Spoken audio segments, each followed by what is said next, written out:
पिछले सालों में इंडिया चाइना के बीच में things have not been good and not been easy. 93 में और 96 में 2 अग्रीमेंट्स हुई थी। अगर कोई मूवमेंट भी होगी इस संख्या से ज़्यादा वो दूसरे साइड को बताएंगे और तभी मिलिट्री मूवमेंट होगी।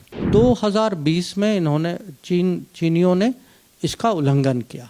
लॉकडाउन के स्थिति में तब भी हमने मिलिट्री मूवमेंट की और बहुत माने बड़ी संख्या में मिलिट्री मूवमेंट की।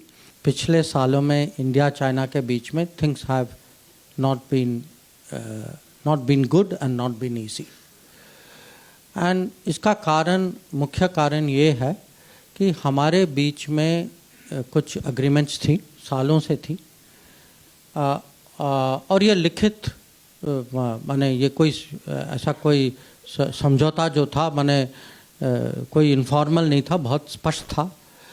और ये था कि हमें अगर अपने बॉर्डर में पीस और ट्रैंक्विल, एक तो जब तक पड़ोसी हो आपस में, जब तक सीमा में पीस और ट्रैंक्विलिटी ना हो तो जो रिश्ते जो हैं आगे बढ़ने की संभावना नहीं है।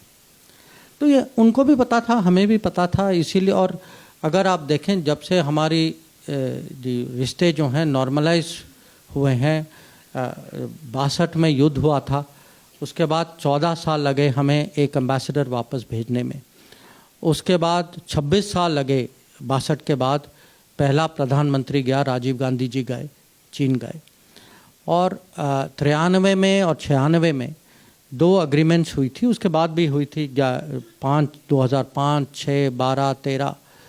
और इसका जो निचोड़ ये था कि दोनों साइड जो हैं वो जो लाइन जो बनी है, क्योंकि हमारी सीमा जो है वो म्यूचुअली अग्रीड नहीं है, कि दोनों साइड जो हैं वो फौज कोई संख्या में फौज नहीं लाएंगे वहाँ। और अगर कोई मूवमेंट भी होगी इस संख्या से ज़्यादा वो दूसरे साइड को बताएंगे और तभी मिलिट्री मूवमेंट होगी।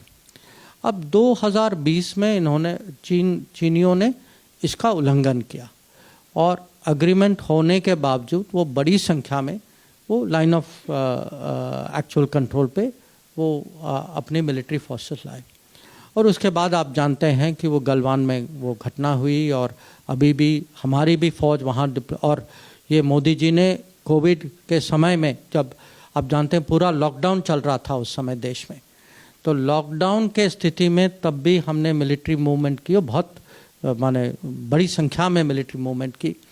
और तब से हमारी फोर्सेस भी हैं वहाँ, उनकी फोर्सेस भी हैं, आमने सामने हैं वहाँ। तो हम तो चाहते हैं, ये तो हमने तो किया नहीं है, पर अगर हमारी सीमा में फ़ौज आए तो हमें तो अपना डिफेंस तो देखना ही होगा। तो हमारी जो अप्रोच है उनको, और ये मैंने खुद मेरे जो काउंटर पार्ट हैं उनको समझाया है कि जब तक आप बॉर्डर में इसका कुछ सलूशन नहीं निकालेंगे और अगर ये आमने सामने फोर्सेस ऐसे ही रहेंगे और उस तनाव रहेगा, तो आपको ये अपेक्षा नहीं रखनी चाहिए कि बाकी रिश्ते जो हैं वो माने नॉर्मल तरीके से चलेंगे, वो असंभव है। तो ये नहीं है कि आप यहाँ झगड़ा करो और वहाँ बिजनेस करो, ये माने इसको आप ऐसा लाइन नहीं कर सकते। तो आगे देखना होगा, अब डिप्लोमेसी जारी है, तो कभी कभी जो ऐसी मुश्किल स्थिति जो है वो एक जल्दीबाजी में इसका उपाय नहीं निकलता, तो हम लगे हुए हैं।